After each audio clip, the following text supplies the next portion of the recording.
قال ابن كثير رحمه الله: تمر بنا الأيام تترى وإنما نساق إلى الآجال والعين تنظر. إن الدقائق والثواني التي ذهبت من أعمارنا لن تعود ولو أنفقنا جبال الأرض ذهبا وفضة. اعلم واعلمي أن الأنفاس معدودة والآجال محدودة. واعلمي أن من أعظم نعم الله علينا أن مد في أعمارنا، فكم غيب الموت من صاحب ووارى التراب من حبيب. تذكروا من صام معنا العام الماضي وصلى العيد، ثم أين هو وأين هي الآن؟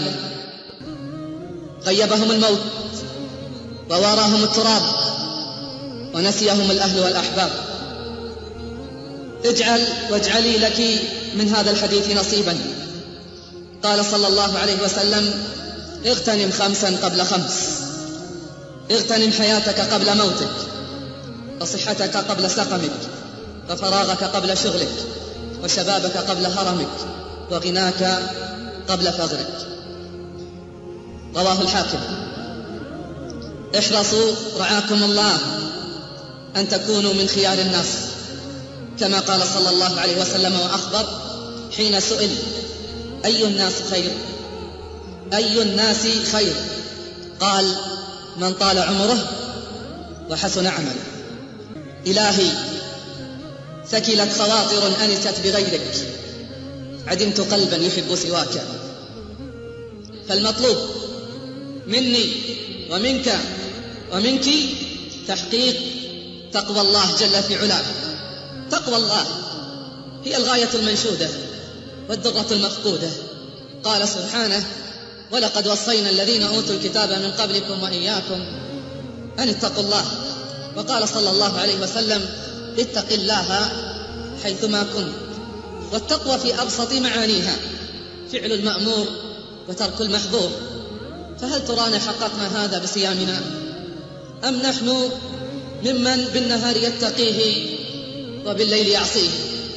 كتب عمر بن عبد العزيز إلى رجل: أوصيك بتقوى الله، أوصيك بتقوى الله عز وجل التي لا يقبل غيرها، ولا يرحم إلا أهلها، ولا يثيب إلا عليها، فإن الواعظين بها كثير والعاملين بها قليل.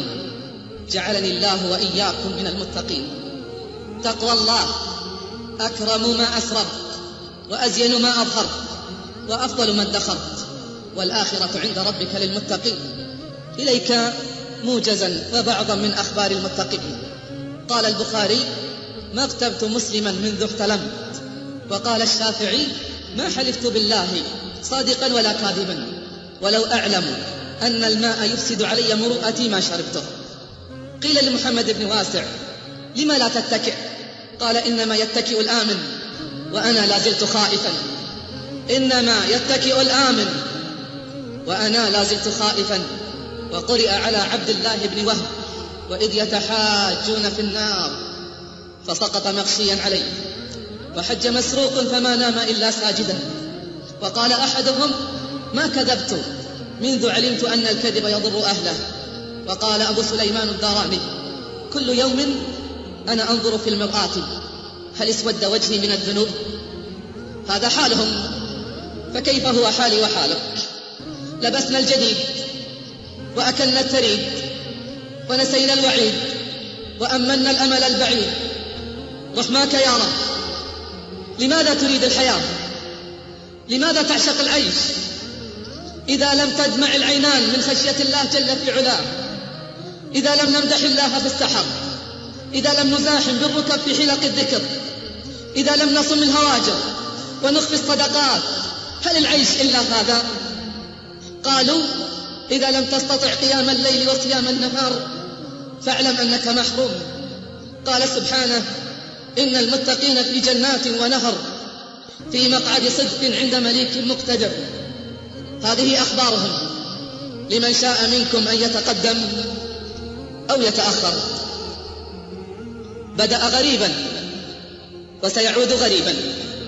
قال صلى الله عليه وسلم: بدأ الإسلام غريبا وسيعود غريبا كما بدأ، فطوبى للغرباء.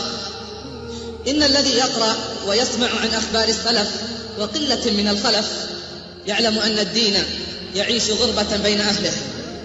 من سمع عن صيامهم وقيامهم وجهادهم أيقن أن الواقع اليوم يحتاج إلى مراجعة وتصحيح، يحتاج إلى مراجعة وتصحيح، يحتاج إلى مراجعة وتصحيح، يحتاج إلى مراجعة وتصحيح.